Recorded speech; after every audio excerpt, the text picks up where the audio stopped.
You may be wondering, Halloween, what on earth are you playing today? And honestly, anyone who grew up with a Game Boy around 1993-1994 will probably recognise this, which is, well, Legend of Zelda, Link's Awakening.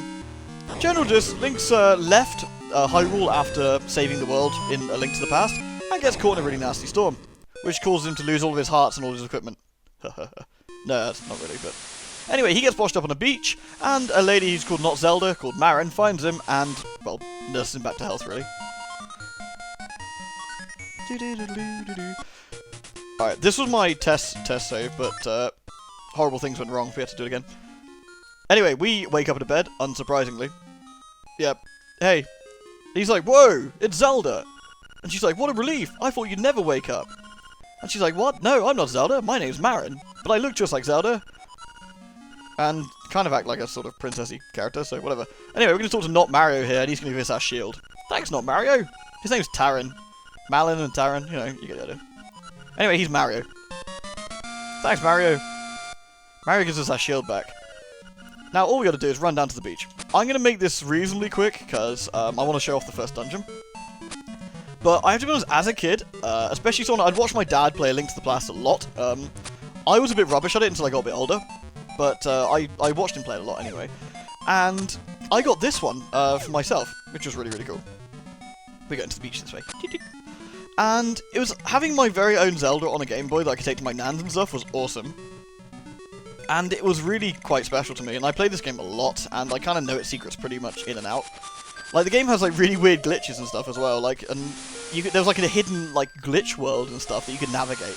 Oh yeah, this is Plot Owl, by the way. He just turns up and shits plot at you, and unfortunately, you kind of have to skip through it like this.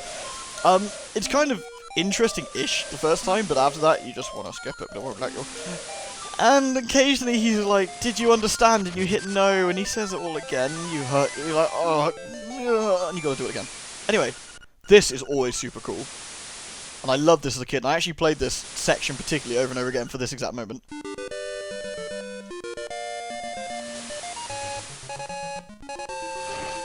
And now you can kick ass! Yes! And all these enemies that bugged you before, now you can murder them, which is great. I'm going to briefly explain the general game as we're going along. It's very like Zelda... It's very like A Link to the Past in a sense, but more akin to like Zelda 1. In the sense the screens are quite small and they scroll a bit, but that's more of a limitation of the Game Boy than anything. But it's a fully fledged Zelda game. There are 8 dungeons in this. There are lots of little secrets. There are plenty of side characters to talk to. It's a hell of a lot more fleshed out than Zelda 1. Again, certainly more akin to A Link to the Past. You can talk to villagers, in this case these kids that teach you how to do gaming functions, in this case save, then get confused when they don't know what that means. I'm just a kid. Shut up, man. I don't know what that means. And for example, you have little secret areas like so. Woo. See? Heart piece. Da -da -da -da. It's a traditional Zelda game in pretty much, like, in every way. It's really cool. This is Bow Wow. It's a chain chomp, but he's a dog. They all call him a dog. Apparently he's a dog. See that thing up there? That's a dog. This is a dog. That gets really grumpy if you attack him. Whoops. If you actually smack that dog, he actually comes after you. Yeah, there's a whole little village to this place, and you can see the map is actually, it's not massive, but it's reasonably big. And little things that show up on the map will tell you what it is. Village library, Madam Meow Meow's house, etc. Beware of dog. Yeah, if you think that's a dog, I think you need glasses. There's a shop with a Yoshi doll. This is part of a huge, like, quest chain. And you need this Yoshi doll to start, then you trade it to someone else for something else, etc, etc. And there's about 18 trades, and it gets you something quite cool towards the end.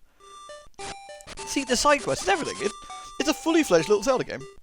Sorry, you have to excuse me, I have a coughing and sneezing fit there, but, the inventory screen, you can actually, I can't do, oh yeah, you go. I can actually, you can only equip 2 items at once, but you can equip anything. You don't even have to equip your sword. You can actually have, like, a fire rod in there instead, or a hammer, or the jumping feather, that kind of thing. So it gives you quite a lot of versatility, and especially for a Game Boy game. I can all slow down. Like I said, the secrets, you get 20 of those, you get a brand new sword, for example. Up until this point, I hadn't played a Game Boy game that was like this either. They were all quite, I wouldn't say basic, that's not fair, but they weren't quite as, like, in-depth as a game like Zelda. And to have a full adventure in your hand was really quite impressive. By the way, this was super cool. You could actually steal from the shop. I'm not going to do it here, but you could actually, like, fool the shopkeeper into looking the wrong way, and then suddenly buzzing out of the door. then you get away with it. And the game's like, are you proud of yourself? You got something for free. Well done. You're like, gee, thanks, game. Then everybody calls you thief. And if you go back in the shopkeeper kills you, which is a bit harsh. But yeah, everybody calls you thief for like forever. But hey. Yeah, so the villagers all have their own little personalities. They have their own little things to say. There's lots to explore. It's actually really kind of nice. Marin here is lovely. She'll sing, which is like one of the main themes of the sort of the game as well. I mean, themes in terms of music and in, like, overarching theme. It's all about waking up this creature called the Windfish. And this is his ballad. This is what he needs to hear to wake up. And to do so, we had to collect 8 instruments from each of the 8 dungeons. So that's the general gist. Slap the dog. Oh, wait, no.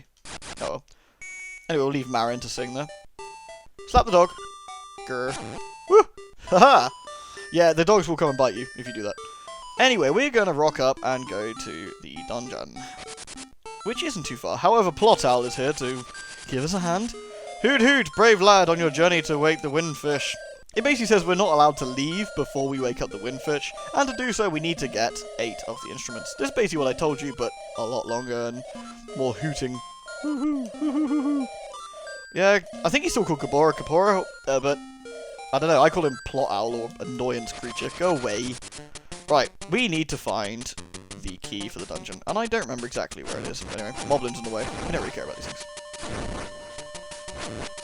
Now, we don't have the item to pick up rocks or anything yet, nor do we have the item to escape this particular area. What we do have, though, beware of floors with cracks. A heavy person should not stand on them. Apparently Link's heavy. There's keys here. So what we can do... Oh, you bastards. It's take a lot of damage there, but if you actually wait on the cracks too long, you break them, and which means you're going to have a bad time. So what we do here quickly is... Yeah, you got 50 rupees. Very nice. Thanks. I never understood what those things were supposed to be. Anyway, there is a small puzzle here which you can use to get some harpies, but we're not interested. We pick up a mushroom. We need this. You picked up the toadstool. As you hold it over your head, a mellow aroma flows into your nostrils. Sweet, thanks. This area is not. That's what we want there. But we needed the mushroom to do so, or toadstool, whatever. Anyway, back through the cave we go. Did I just stuff this up? Yes, I did. Right, let's try this again. Cool. Dungeon. Woo. Right. Oh, bastard. Keys are just as annoying in this than every Zelda game ever. Heart would be nice. Anyway, we're looking a bit dodgy on hearts. The game actually keeps track of how many times you die as well, just to sort of add insult to injury. Oh yeah, this guy's a sword and shield, so we need to bomb him up. Nice. And I can't quite remember where we need to go. Wow, this looks pretty heavy. You won't be able to lift it. Annoyingly, the game resets that message every time you restart it, which is super frustrating. It's like, gee, thanks, game. I think I've gone the wrong way. Oh, and this. You got a piece of power. You can feel the energy flowing through you. Again, it tells you that every time as well. And you can probably wreck enemies, which is maybe pretty funny. Oh, we can't actually do much this way, but I will eventually get to the point where you can't progress any further. This is the witch's house. Oh, the witch has actually got pretty cool music. Check it out. She lives in the dark. And she... Double, toil and trouble. A toadstool mix makes powder for tricks. I think we need to give her the toadstool. Ah, it has the sleepy toadstool, it does. We'll mix it up. Something in a jiffy, we will. Yeah, she goes apeshit with that cauldron there. Damn. Why not try a bit in my hut? Yeah, you got the magic powder. You kind of need this. It's kind of annoying. Anyway, magic powder lights it up. And she's like... Oh, she doesn't say anything. Well, bull Susan. Anyway, lucky the witch sorted us out. Now with this, we can get the key for the dungeon. Also this. Look at that. I have no idea. It just weirds me out. Right. Back into this place. Nice. Cool. Pardon me, going through. Oh god. Also, there's a reasonable amount to do before you even get to the first dungeon, which I kind of like. It's not just like straight in and do do stuff. I can't remember if I mentioned this already or was it on the video I bulked up. Anyway, we powder the weird raccoon thing. Then he bounces around for ages. Yeah, I don't know either. I don't know, maybe it made more sense to the Japanese. Oh yeah, Mario he like ate a mushroom and turned into a raccoon. I have no idea, but if you try and go past him before you do that... Yeah, we got the key, sweet. If you try and go past him before you do that, he won't let you get the key. Oh god, go away, Plot Owl, I know. Take the key and go to the Tail Cave. Retrieve the instrument that is hidden there. Go now. The wind fish is waiting. Hoot. Piss off, you flying plot device. Right. Yeah, so what he said. I think if you're trying to do this quickly, you probably just, you know, save them quick 'cause it's faster, but whatever. We're doing this along the proper way. So, scooting down, we're going to the dungeon. The dungeon's not long, and I want to show you because it shows, like, the sort of, the layout, how it all, oh, I've gone the wrong way. Like, how the dungeons kind of give you, like, an overarching puzzle and stuff. I think it's really cool. And they actually introduced 2D sections from, like, Zelda 2 as well, which is also, and Zelda 1, actually, in fact. Which is cool. Which A Link to the Past didn't have. I should probably get the shield back out, I'm being lazy. No, I'm not. I'm being efficient. There we go. It was amazing taking this portably, it really was. Like, having like an entire adventure in the palm of your hands was awesome. And later when Final Fantasy Legend came out and stuff, which was cool. Like, very similar. This is Tail Cave. Let's see how quickly I can do this. Give me the key. Sweet. That was a weird sound effect. See how much of this I can do off muscle memory. I don't know. Oh god, the compass. Oh god, what have I done? You can now see the chests and nightmares are hidden. This compass has a new feature. A tone will tell you if a key is please. Okay. So, unfortunately, every single compass tells you the same thing, which is kind of irritating. But it is right. It does have a feature that goes doot doot doot doot. Like that, if there's a key, which there is in this case. And what we do, we step on this. Gives us a chest. We take the key inside. You got a small key. You can open the locked door. Skeletons kind of act like the other ones from Link to the Past, which swine, which is cool. This is just money because it didn't beep at us. Oh, it's the map, is it? At last you got a map. Press start button to look at it. Hey, look, it's in the shape of like a scorpion. Cool.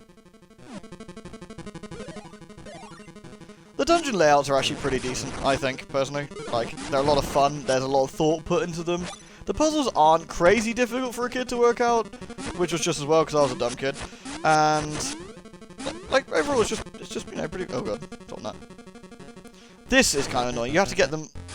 You have to get them to like. Oh, what we got? Run diamonds. There we go. You see how that works? You kill them all at the same time with the same shape, and then now you can read the message on the wall. There's a lot of superfluous stuff in here. Turn aside the spinned ones with a shield. Yeah, gee, thanks. Helpful stone of uselessness. Basically, smack armored dudes, make them come over.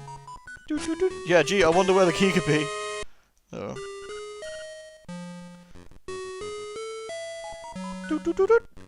The dungeons aren't very long. I mean, this one especially, but most of the dungeons aren't particularly lengthy in this. I think that leads us back to where we were. Yeah, so we've now looped. Nice. We are rich! Yeah, joy, it says with capital letters. I'm pretty sure that's sarcastic. Yeah, 20 rupees, woohoo. There we go. Stop that happening.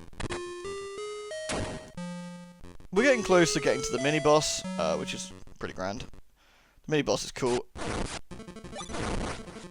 Let's not get hit by those weirdly strange-looking things. And we just finished the pattern off. Easy peasy. And this is where it says, like, what you gotta do. So we're gonna knock him down the hole. Yeah! That slab tells you something, but I don't care. Excuse me. There's Goombas here. I have no idea why. They drop hearts a lot, though. Dick. Never mind.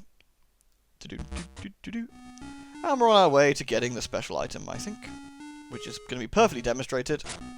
Oh, you bastards. You got the rock feather. This is probably the most useful item in the game. It allows you to jump. In a Zelda game, which is kind of cool. And it allows you to jump literally everything. It is so useful.